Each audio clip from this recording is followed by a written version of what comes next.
Fala pessoal, sejam bem-vindos de volta ao meu canal.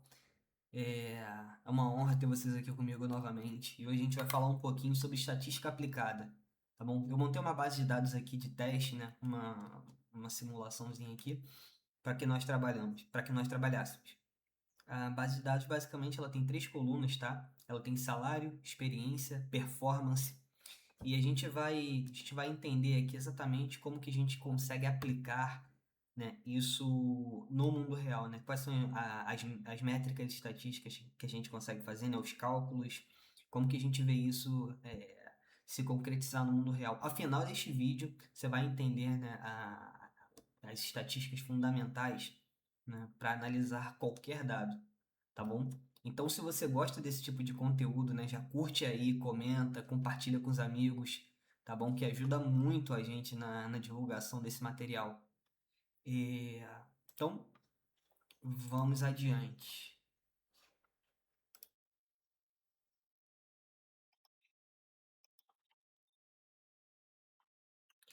tá bom?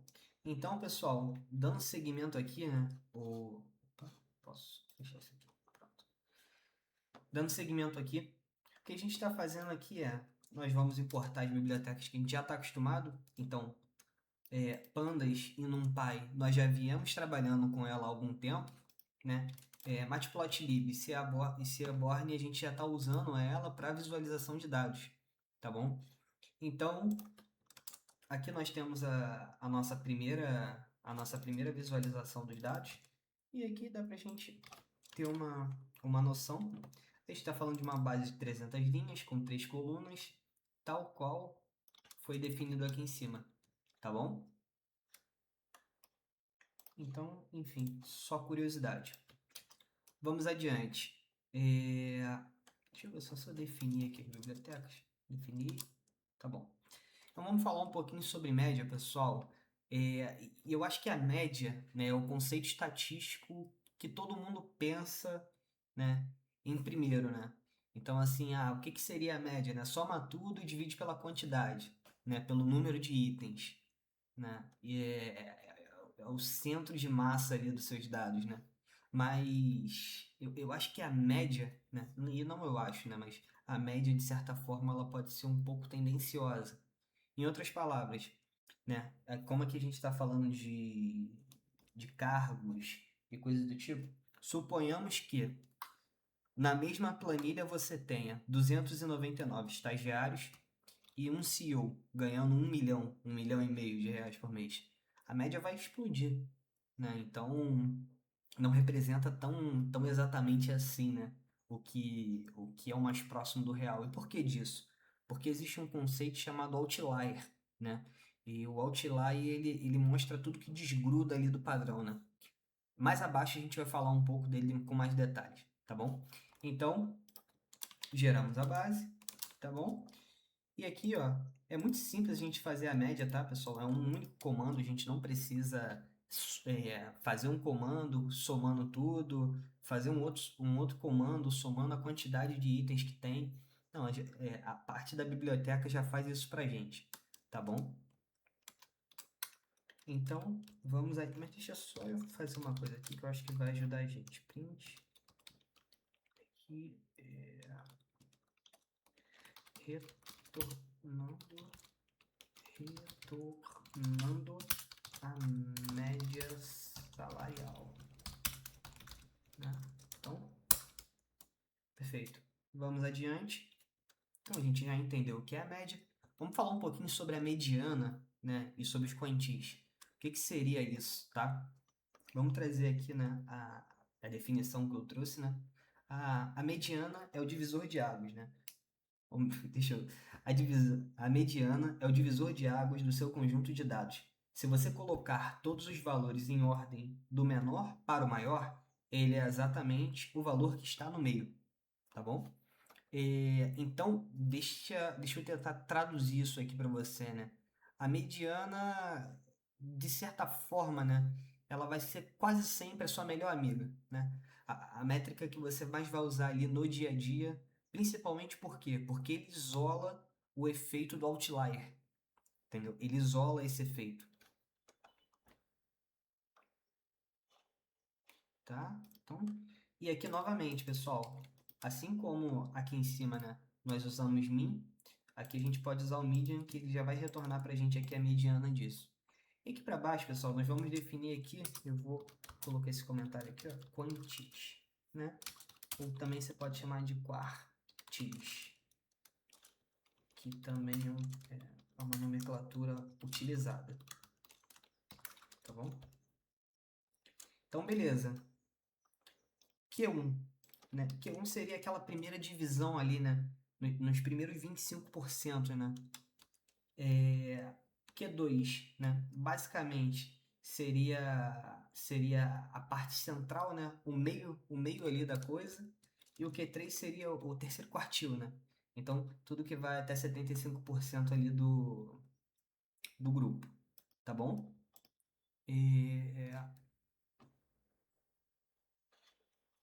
Deixa eu ler aqui. 50% das ideias são menores que igual a ela, tá bom. E o que a gente pode fazer aqui agora, pessoal, para que a gente entenda melhor o que nós definimos aqui, né? Então, definimos média, definimos mediana, definimos quartis, tá? Uma saída aqui para que vocês tenham uma visualização prática do que está acontecendo. Então, aqui nós estamos plotando, né, os salários. Então, você percebe que existe um movimento aqui vindo do zero até o 140, tá bom? E você percebe que a barra ela está mais preenchida aqui numa zona entre zero e até os seus 50, 60 mil. Dali em diante o valor cai, né? E é exatamente esse efeito que a gente está vendo, né? Por exemplo, quando a gente pode. E aí a gente pode trazer as métricas aqui estatísticas para que a gente perceba exatamente isso. Então vamos trazer a média aqui em primeiro lugar. Ó, a média. Agora a gente pode trazer a mediana. E aqui a gente passou um print, tá bom? Então aqui a gente está vendo que a média é 24, a mediana é 21. Ou seja, essa aqui é a mediana, essa daqui é a média. A gente percebe que tem um afastamento entre os dois. E por que esse afastamento? Justamente por causa dessa zona aqui de dados que não são tão recorrentes, né? Você não tem tantas pessoas na companhia ganhando 140 mil reais por mês, certo?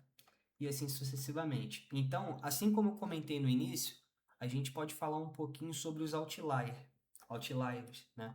O que seria isso, né? Falando em salário gigante, né? A gente precisa identificar esses outliers.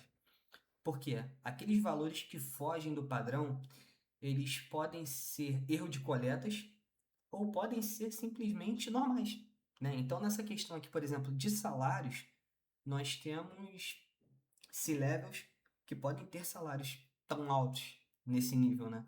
Então, se você tem um salário numa amplitude ali de, sei lá, 140 mil reais, cara, isso pode ser um erro de coleta, assim como pode ser normal, tá? E é exatamente essa ideia aqui que o outlier, né, ele tenta detectar, né? Porque às vezes você ignorar esse cara de 140 pode ser um erro. E como é que a gente vai fazer para detectar esses caras, né? A gente vai usar uma técnica chamada de IQR, né? Que em outras palavras seria amplitude interquartílica, né? E o que ele está medindo ali no final do dia, tá, pessoal? Essa amplitude, né? Pensamos nos 50% dos dados, né? Entre Q1 e Q3. Qualquer coisa muito distante desses limites é um potencial outlier, tá bom? Isso é crucial ali quando a gente está fazendo a limpeza dos dados ou entender possíveis anomalias, tá bom? Então vamos entender aqui o que a gente está fazendo. E aí, só fazendo um gancho com um ponto mais acima. Nós já definimos aqui o que seria o Q1, o Q2 e o Q3, tá bom? Então aqui a gente está pegando a terceira camada do quartil, né? Então se a gente tivesse sei lá, um gráfico de barras, né? De 0 a 100, a gente está pegando ali o que está até 75%, né? De 50 a 75, tá bom? E depois disso a gente está pegando o que está de 0 a 25 e a gente tira uma subtração entre eles, tá bom? Deixa eu fazer o seguinte aqui, eu vou passar um print aqui e eu vou comentar resultado do IQR. Então a gente vai chamar ele aqui de novo, só para que vocês verifiquem o que está saindo. Tá bom? Beleza, vamos adiante, tá? E o que a gente vai fazer aqui agora para a gente detectar esses outliers, tá, pessoal? A gente vai pegar o limite inferior, tá bom? A gente vai pegar o limite superior e a gente vai passar aqui como possíveis filtros, né? Tudo que for menor do que o limite inferior, tudo que for maior do que o limite superior, tá bom? Então, novamente, vamos passar prints aqui para que vocês consigam entender o que está saindo. Limite inferior. Limite... Podia ajudar, né? Limite superior. Aqui. Tá bom? Então, beleza. E a partir daqui, ó, o que a gente vai fazer? A gente percebeu que existem 5 outliers, né? Vamos então identificar quem são esses caras, tá bom? Quando a gente plota, aí o que a gente está percebendo aqui no final do dia, pessoal? Que entre 0 e 60 mil é onde está a normalidade dos dados. Porém, existem pequenos pontos dispersos mais longe da normalidade, tá? E aí, deixa só eu fazer uma coisa aqui que talvez possa ajudar nisso. Então, olha só. Aqui, em 80 mil, né, a gente tem um em 84 mil. A gente tem outro em 87 mil. Nós temos dois em 111 mil. Não, em 115 mil, tá bom? E nós temos um aqui com 139. Ou seja, nesse caso, né, a gente consegue evidenciar quem são as pessoas que estão descolando da normalidade, tá bom? E aí a gente pode investigar, entender se isso é uma anomalia ou não, tá bom? Então vamos adiante. E aqui a gente vai entrar num outro ramo aqui, pessoal, que a gente vai falar sobre desvio padrão e variância, tá? Mas vamos começar aqui pelo desvio padrão para a gente entender bem o que está acontecendo, tá? Pense no desafio padrão, pense no desvio padrão como um erro médio em relação ao centro. Desvio padrão baixo. Os valores estão todos agrupados perto da média. Salários muito parecidos. Desvio padrão alto. Os valores estão espalhados. Exemplo, CEO da empresa. Tá bom?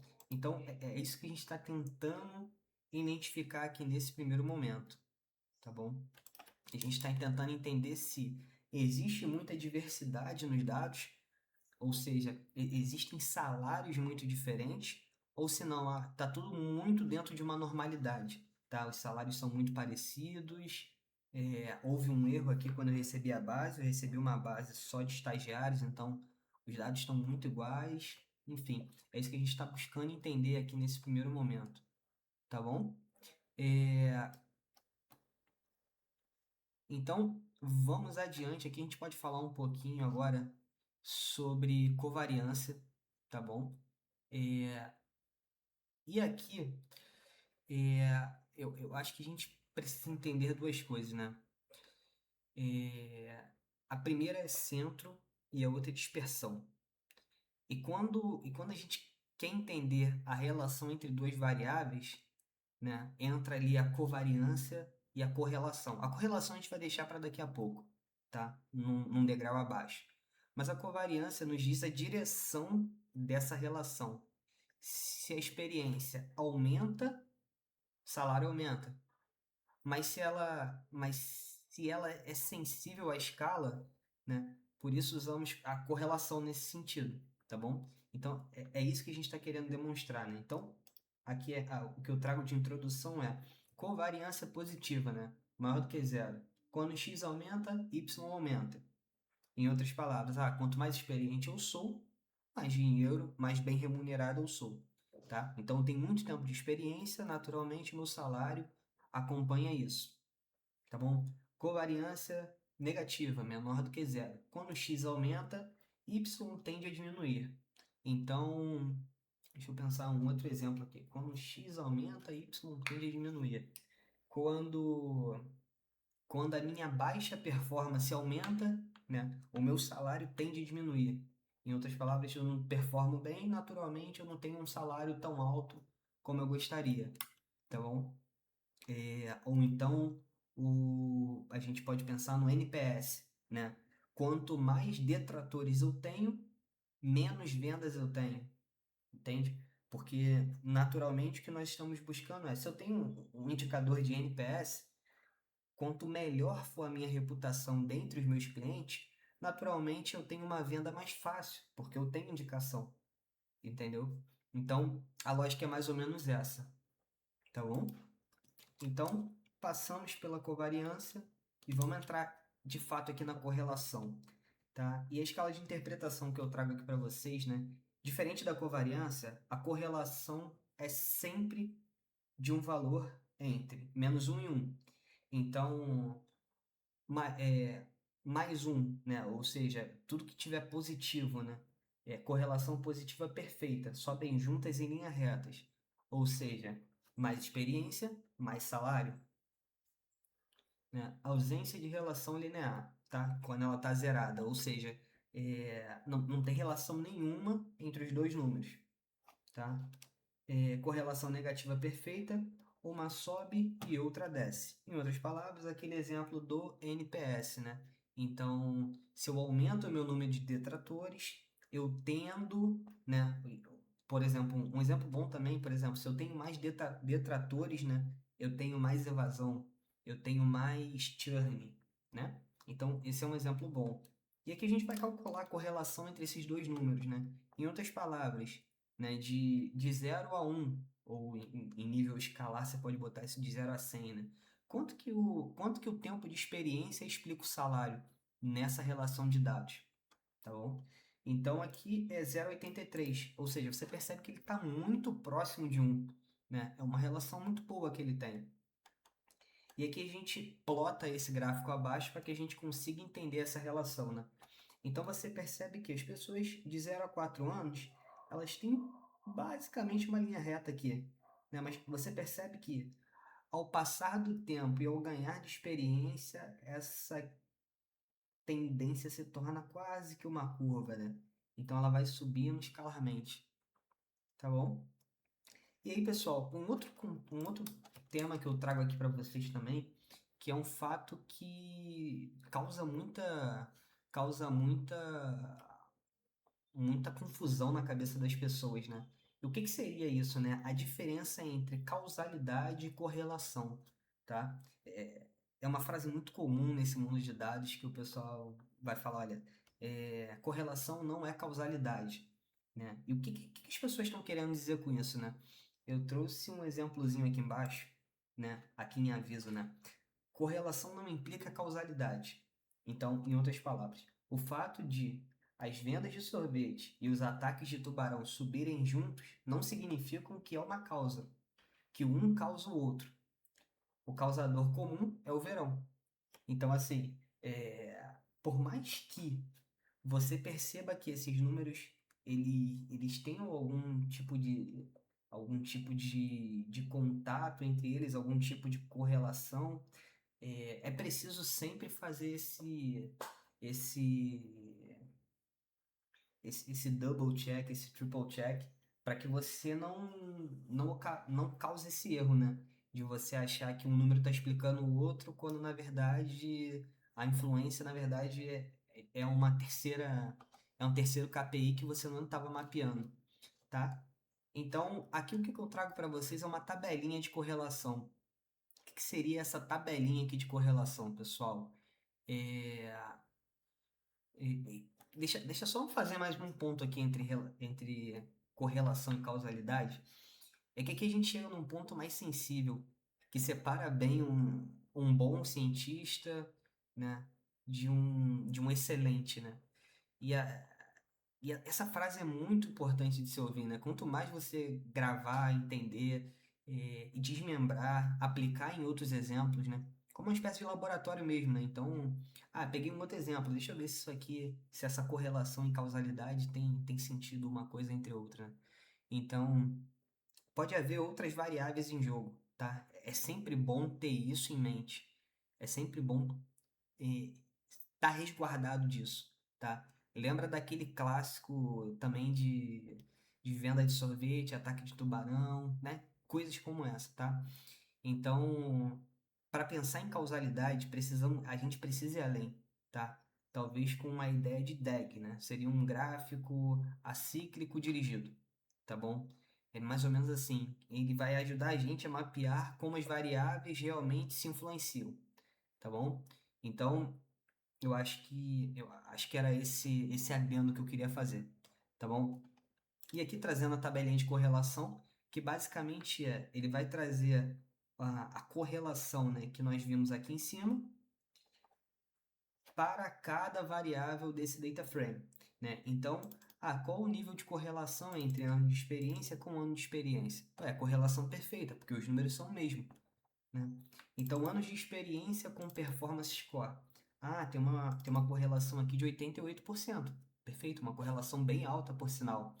Anos de experiência e salário, 83%. Poxa, uma relação bem alta, por sinal também. E assim sucessivamente. Performance score e anos de experiência, 88%. Opa, calma aí.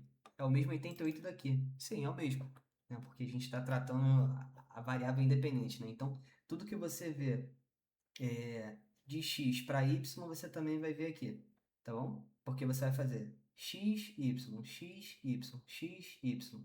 E de novo, x, y, x, y. Então, as variáveis vão se encontrar pelo menos duas vezes, tá bom? Então, adiante. Performance score com ano de experiência, 88 com 88, ok? Performance score com performance score, correlação perfeita, 1. Performance score com salário, 72. Opa, essa daqui é nova. Por quê? Porque o performance score não estava em jogo aqui em cima. O que estava em jogo era anos de experiência, tá bom? Então aqui em diante nós falaremos agora de salário. Salário com ano de experiência, 83. O mesmo que nós vimos aqui na primeira linha, tá bom? Então, salário com performance score, 72, tal qual nós vimos aqui. Adiante, salário com salário, correlação perfeita. Então, pessoal, vamos só fazer uma recapitulação geral aqui, tá? O que a gente passou aqui de forma muito, muito, muito aplicável assim no dia a dia, a leitura, os comentários e coisas do tipo. Nós vimos média, né, que seria o centro de massa ali, seria o que a gente mais vai utilizar no dia a dia, a primeira coisa que vem na nossa cabeça quando a gente está falando em estatística. Mas a mediana é mais robusta contra outliers. Então, isso aí também precisa vir junto com a média. Falamos em estatística, média e mediana. Vamos trazer sempre as duas juntas para que a gente consiga entender o afastamento entre elas duas. Tá? A gente vai entender o desvio padrão. Né? A gente vai fazer ali aquele desdobramento dos quartis para a gente entender, né, quantos outliers nós temos dentro disso aqui. Nós vamos fazer uma correlação para entender se um número está explicando o outro. E, logicamente, assim como nós explicamos aqui no final, né, nós vamos fazer aqui uma distinção entre correlação e causalidade, tá bom? Não vamos colocar tudo no mesmo bolo. Então, pessoal, se este vídeo aqui, ó, te ajudou a desmistificar um pouco de estatística, deixa um like, se inscreve no canal, ativa o sininho para não perder os próximos conteúdos, tá bom? Eu queria também deixar aqui para vocês o nosso GitHub, tá? Aqui, ó, o nosso GitHub que vai estar na descrição desse vídeo aqui. Todo o nosso conteúdo que a gente vem postando aqui no YouTube, ele tá no GitHub. Então, a aula de estatística já está aqui. Você pode vir aqui, você pode fazer um git clone. Se você também não souber fazer um git clone e precisar de ajuda, comenta aqui, tá? Pra gente saber e a gente ajudar vocês na próxima. Não se apeguem muito às fórmulas matemáticas nesse primeiro momento, tá? Saibam que existe, mas não fiquem tão alucinados assim com elas, tá bom? Então, tudo tá aqui. Entre no nosso GitHub, tá bom? Faça lá baixe, experimente, aprenda e comente com a gente, tá? E, cara, deixa um comentário aqui nesse vídeo, qual métrica você achou mais relevante para o seu dia a dia, tá bom? Então é isso, pessoal. Fica aí com vocês, um abraço. Valeu!